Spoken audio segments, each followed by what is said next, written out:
Welcome to my dear students. In this session, we will see the usage of the vectors. This chapter of vectors is very much important because in physics, when the students are coming across with the solution of the numerical problems, most of the times it is seen that the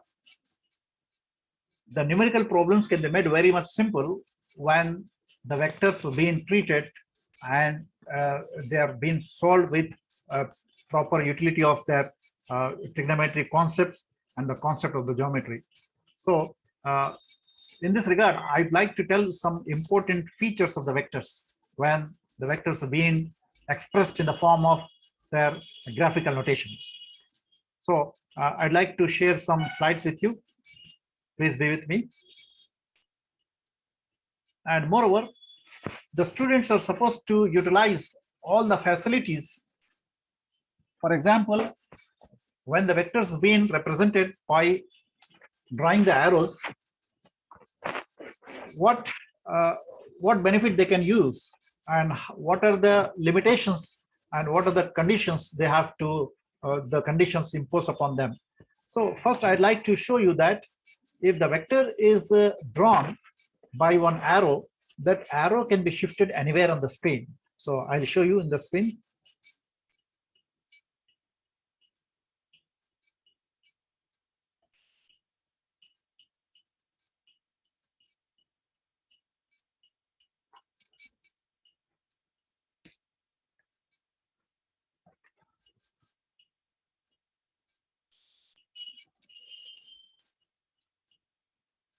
We'll discuss here some common problems felt by the students. Among them, one common problem is that when the vector is drawn as an arrow, the students think that it is a pulling force, or sometimes the students will imagine this as a pushing force. For example, you are seeing here three objects, 1, 2, 3. And on these three objects, some forces are acting, and these forces are expressed by drawing the arrows. For example, the force F1 is acting on this body, and similarly, the force F2 is acting on the second body. And as you know, the two forces F1 and F2, both of them are acting in the same direction. Of course, their magnitudes are not equal.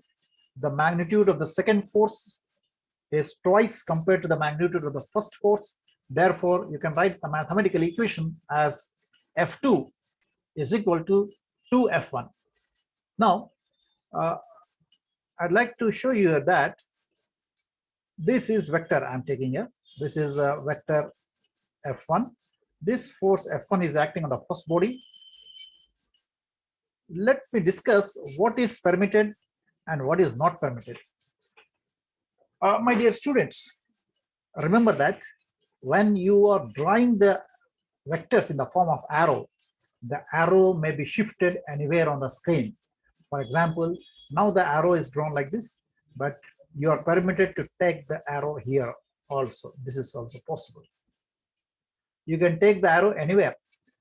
Here, a common mistake made by the student is that if the arrow is drawn here, they think that this is a pulling type of force, whereas if I draw the arrow here, they think that this is a pushing type of force. It is not correct. Whether the arrow is drawn in this way or the arrow is drawn in this way, both of the arrows are showing the same meaning. Here, it is not discriminating that which is the pulling force or which is the pushing force. And moreover, the consequence of the force, whenever the force is acting on any object, the force is going to produce the acceleration in it. So whether the force vector is drawn either here or the force vector is drawn at this location, both situations are going to give you the same result. There is no difference. Either you draw the vector here or you draw the vector here. It doesn't make any kind of difference. So let it be any arrow. You can move the arrow anywhere on the screen. But here there is one restriction. The restriction is that you cannot alter the direction, you cannot tilt the vector, and also you cannot change the length of the vector. These are the conditions. It is not possible to change the length of the arrow, and also you're not allowed to tilt the direction of the vector, but you are permitted to move the arrow anywhere on the screen. This is permitted. And moreover, by utilizing of this permission, it is possible to switch from the triangle law of vector addition to parallelogram law of vector addition. Both the methods are going to give the same result. Now, after this, we are going to see how the two vectors can be added with the help of the triangle law and with the help of the parallelogram law. Of course, both the laws are going to give the same result. And I'll show you by this slide.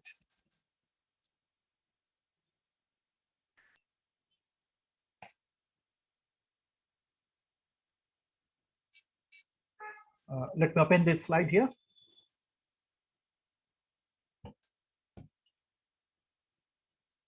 Okay, dear friends, you are seeing here the two vectors, vector A and vector B. And now I'm interested to take the addition of these two vectors. For the purpose of addition, you can use either the triangle law or you can use the parallelogram law. Both of the laws are going to give you the same result. Now let me check how these are going to give you the same answer. Let me take this vector here.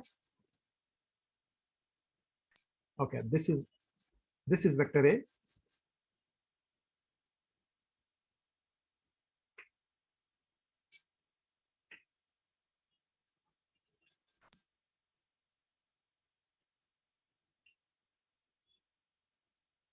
Okay, I've taken this vector. I'll take a copy of this vector. I've added this.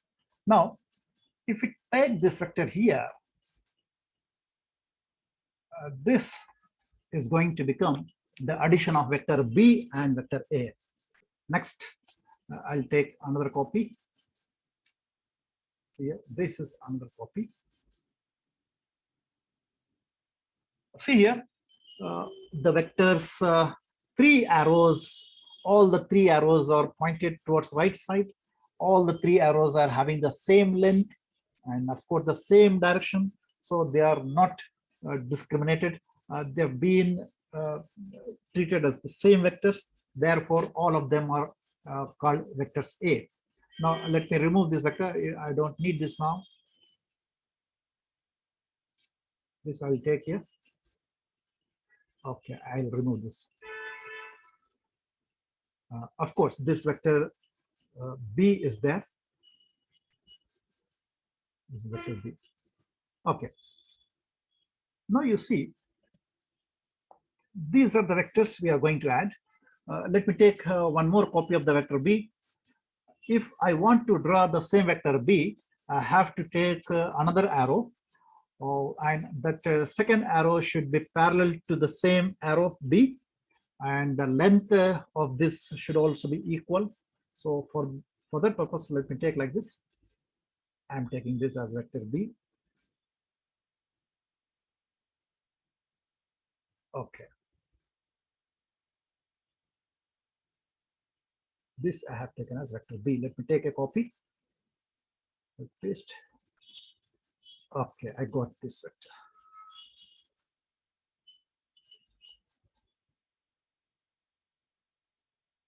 Of course, this is the vector.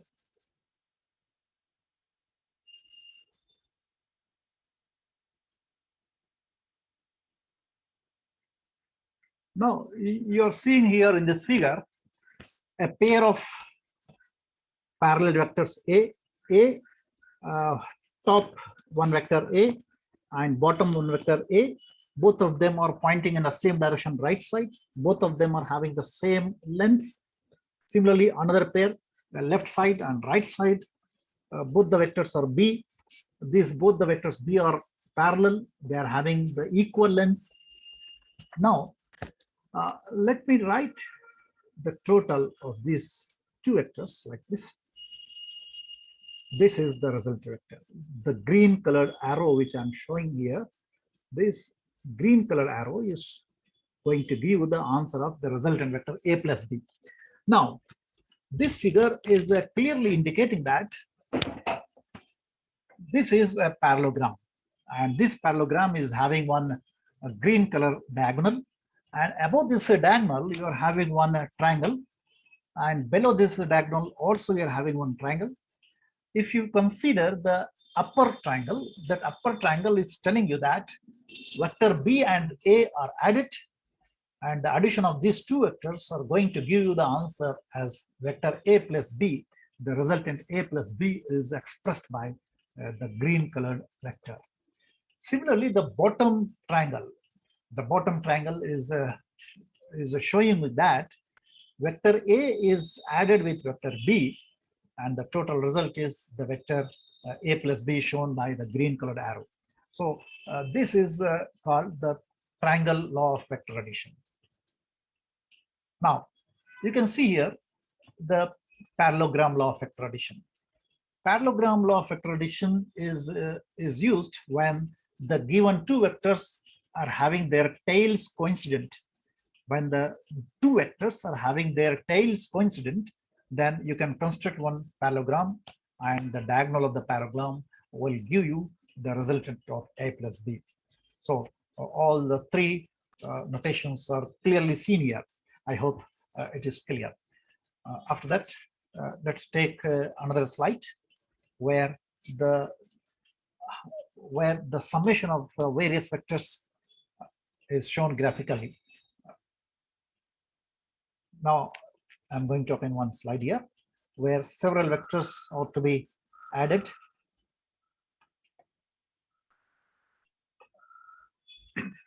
Here in this figure you are seeing 4 vectors, and these 4 vectors are given the names as a, b, c, and d, and these vectors are drawn in such a way that they are joining with one another, and they are forming one closed figure, and they are forming one polygon. Here, if the vectors are drawn graphically with the help of the arrows, such that all the arrows are making one closed figure of polygon, in that case all the vectors can be expressed by one mathematical equation. You can write one mathematical equation. The equation can be written as the left side of the equation, you will take all those vectors which are moving in clockwise direction, and on the other side of the equation, other vectors which are moving in anti-clockwise direction are taken. So the equation is comprising of 2 parts, the left side part of the equation and the right side part of the equation. At one side of the equation, you will take all those vectors which are moving in clockwise direction, and on the other side of the equation, you will take all the vectors which are going in anti-clockwise direction. Now let's check here the direction of the vectors.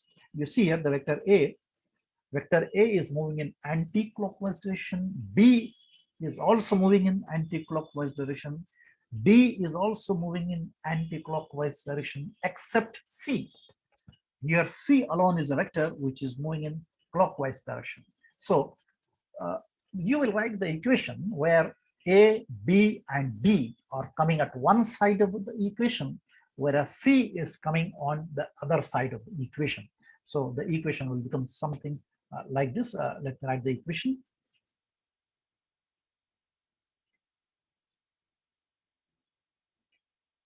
The equation will become like this.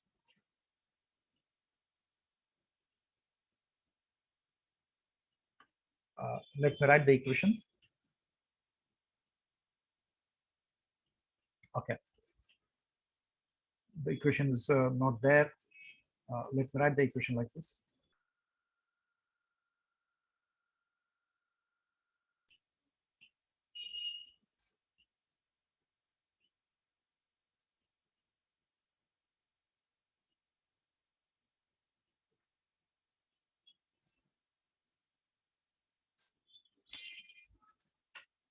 Okay.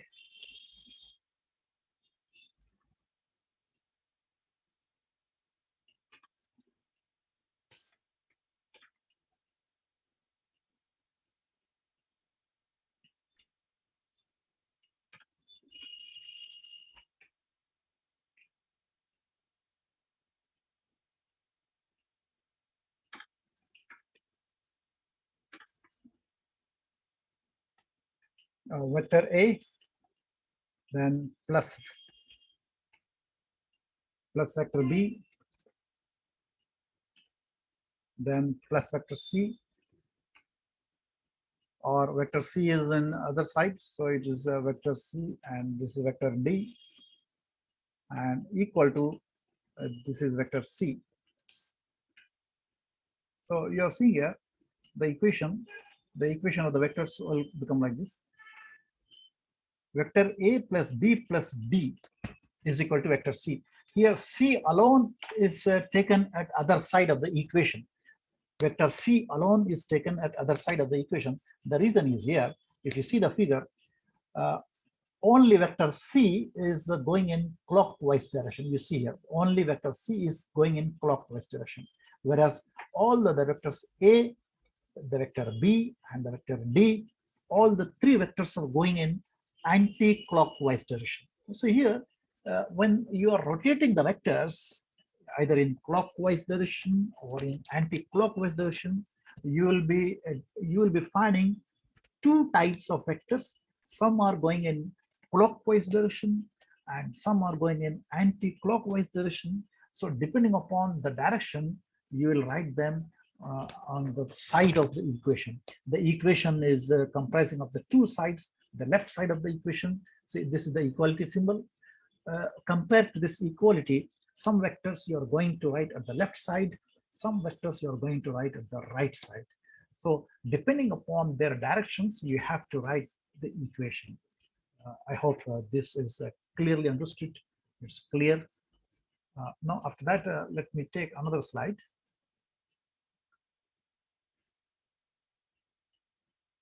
When you are having some three vectors, and with the help of these three vectors, you are drawing one triangle, and in the triangle, out of the three vectors, for example, you are aware of the magnitude of the two vectors, and you know the angle subtended between those two vectors.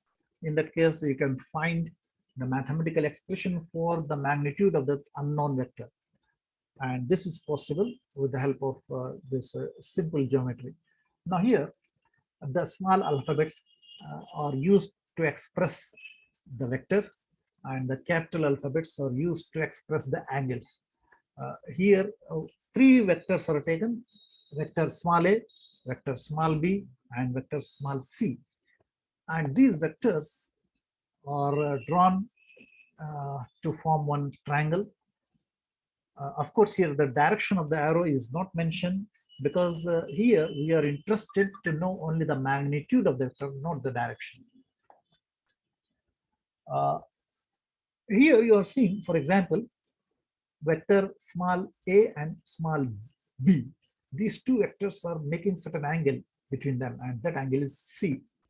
Similarly, the angle A, the angle capital A, the capital A is the angle, and that is subtended between the vector small b and small c. Likewise, here, this particular technique is going to give one procedure to know the magnitude of the unknown vector. Out of these three vectors, suppose you are knowing the magnitudes of two vectors, and the magnitude of third vector is not known to you, and you can find the magnitude of the third unknown vector with the help of this principle. This is called the cosine rule. For example, here, vector A, vector small a is unknown. Its magnitude is not known, whereas other two vectors, the small b and small c, for them, the magnitudes are known. The small b is the magnitude and small c is the magnitude of those two vectors. And those two vectors are making some angle C between them. The angle between them is A. Then you can write the magnitude as you're seeing here, the three equations. The first equation is telling that A is equal to under root of B square plus C square minus 2BC cos A. So this is called the cosine rule. So cosine rule is very much helpful in writing the magnitude of the unknown vector. So I hope this session is helpful to you. I'm going to terminate the session here. Still some more important items are there, which will be continuing in the next session. And the utility of these principles will make the students the solution of the numerical problems very much easy. So with this hope, I'm going to close this. Goodbye.